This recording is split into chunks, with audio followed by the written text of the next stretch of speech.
Physics যেটো আছে physics same 3 যিসকল স্টুডেন্ট গুৱাহাটী ইউনিভাৰ্চিটিৰ আন্ডাৰত স্টাডি কৰি আছে তো সেইসকলৰ কাৰণে প্ৰথম যেটো সাবজেক্ট আমাৰ পঢ়িব লাগিব এই সাবজেক্টটো যেটো মেজৰ 3 ওকে মেজৰ 3 এই সাবজেক্টৰ নাম হৈছে ওয়েভস এন্ড অপটিক্স ওকে আৰু যেটো আমাৰ দ্বিতীয় নম্বৰ যেটো সাবজেক্ট পঢ়িব লাগিব এটা আমাৰ মেজৰ 4 obviously আমি মেজর স্টুডেন্টের কথা কইছো ফিজিক্স সেমিস্টার 3 গুয়াহাটি ইউনিভার্সিটির আন্ডার জিওমি স্টুডেন্ট স্টাডি করি আছে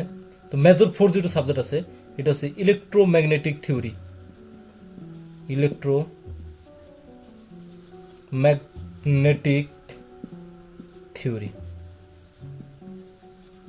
ওকে সো আমার দুটো আছে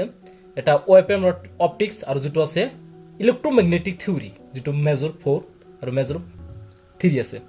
সো এটার যেটো paper code okay paper code বা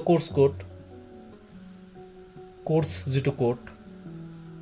সো ওয়েভ এন্ড অপটিক্সের যেটো কোর্স কোড আছে এটা হচ্ছে PHY 0300104 ওকে আর এটার যেটো আছে PHY 0300204 ওকে এটা 104 এটা 204 তো এই দুটো সাবজেক্ট আমার মেজর পড়িব লাগিব আর মাইনর স্টুডেন্টের কারণে ওকে দেখাব গেছে আর মাইনর স্টুডেন্টের কারণে যেটা আমার পড়িব লাগিব এটো হইছে আমার যেটা ওয়েভ এন্ড অপটিক্স আমার পড়িব লাগিব ওকে মাইনর স্টুডেন্টের কারণে যেগুলো ধরো বেলেগ ধরো ম্যাথমেটিক্স মেজর আছে আর মাইনর ওয়েভ এন্ড অপটিক্স পড়িব লাগিব ঠিক আছে পেপার কোডটো এইটোই আর এই দুইটারে টোটাল যেটো ক্রেডিট আছে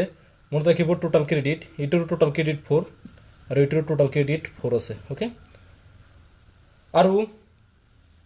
এই যেটো মেজর 3 বা মেজর 4 জিকে নহক এর যেটো সেশনাল এক্সামৰ যেটো মার্ক আইব মনত রাখিব ইন্টারনাল এক্সাম যেটো কাম কও সেশনাল এক্সাম তাত মার্ক আইব 30 আর যেটো এক্সটার্নাল এক্সাম তাত মার্ক আইব 70 টোটাল 100 হবো ঠিক এইটোৰ ক্ষেত্ৰতো ঠিক তেনেকুৱা ধৰণৰ 30 মাৰ্ক আইব আমাৰ ইন্টাৰনাল এক্সাম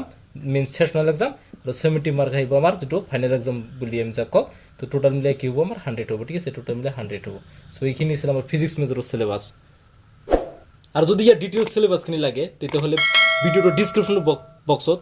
ডিটেইলস সিলেবাস খিনি লিংক দিয়া থাকিব তাৰপৰ তোমালোকে ডাউনলোড কৰি স্টাডি কৰিব পাৰিবা ধন্যবাদ।